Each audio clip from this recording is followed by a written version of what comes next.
But when I said Michael, you probably forgot it. You said, I'd love that. Yeah. It's such a great name. You worn it well, my friend. Yeah.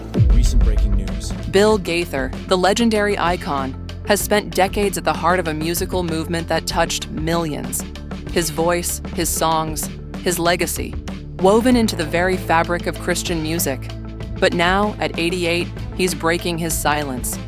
And what he's saying is sending shockwaves through the gospel community. It started with the Gaither Homecoming series. More than concerts, these were sacred gatherings, a revival of old Southern gospel traditions.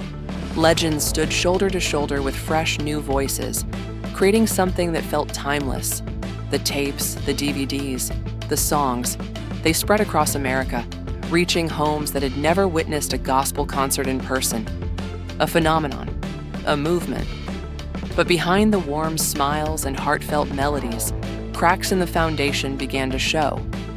Some critics whispered, Gaither was clinging to the past.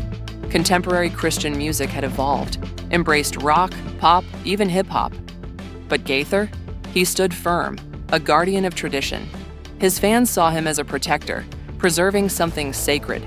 But to others, he was a roadblock, resisting change, refusing to move forward. And then there was Lowry. Mark, the quick-witted comedian, the baritone with a voice that could move mountains. He was beloved. His jokes, his energy, his sheer presence, electric. But behind the scenes, the tension between him and Gaither simmered. Gaither valued structure, control, a polished image. Lowry, he thrived on unpredictability, humor that sometimes danced too close to the edge. They clashed, time and time again. Lowry left, then returned, then left again. Whispers of disagreements, creative disputes, personal clashes. But the biggest shock came during a live gospel special, when Lowry, mid-performance, let something slip. He turned, grinned, and offhandedly mentioned Bill Gaither being caught, kissing another man. The audience froze. Was it a joke? A mistake? Something deeper? Gaither's face, tight, strained, a flicker of something unreadable before he forced the moment away. The internet exploded. Some dismissed it, some dissected every frame of Gaither's reaction. Social media churned, debates raged. Was it an off-color joke or the accidental reveal of a hidden truth? Gaither's team moved fast, shutting down rumors, insisting it was nothing. But then, Lowry added fuel to the fire. A cryptic message: the truth always finds its way out. What truth?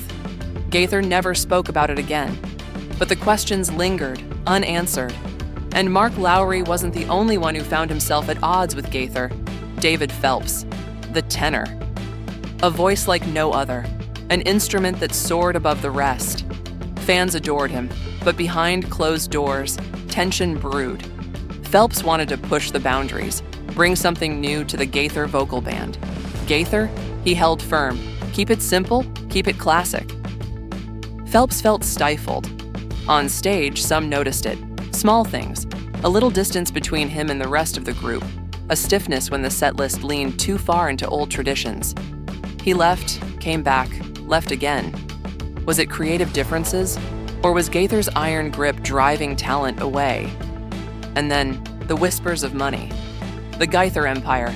Concerts, DVDs, CDs, books, millions made, millions sold, a juggernaut. But where did the money go? Some artists who appeared in Gaither's Homecoming special spoke in hushed tones, royalty checks that felt thin, musicians who lent their voices to albums wondering why the profits weren't reaching them. Event promoters grumbled, Gaither's demands, his high appearance fees, out of reach for smaller churches desperate to bring gospel music to their congregations. But the biggest storm? The controversy that cut to the heart of Gaither's public image. Marcia Stevens, a gospel songwriter, beloved for penning the worship classic For Those Tears I Died, and an openly gay woman, Gaither welcomed her, recognized her talent, spoke of her with warmth, and in an instant, some of his most conservative fans turned against him. They demanded a stance, condemnation, a line drawn in the sand. Gaither walked a tightrope, refusing to reject Stevens, but never openly embracing her either. It wasn't enough. Accusations flew. Some called him a compromiser, a traitor to traditional values. Others whispered, was there a deeper reason behind his silence? And then, Lowry's remark resurfaced. A single moment on stage, years ago, now seen in a different light. Did it mean something? Or was it all just speculation? Gaither, as always, stayed quiet. He built an empire, a legacy of faith, of music, of unity. But behind the perfectly curated image, behind the nostalgic melodies and sold-out concerts, the truth remains tangled in whispers. At 88, Bill Gaither has spent a lifetime at the center of gospel music. But as the years go by, the controversies, the rumors, the unresolved questions, they don't fade. They grow louder.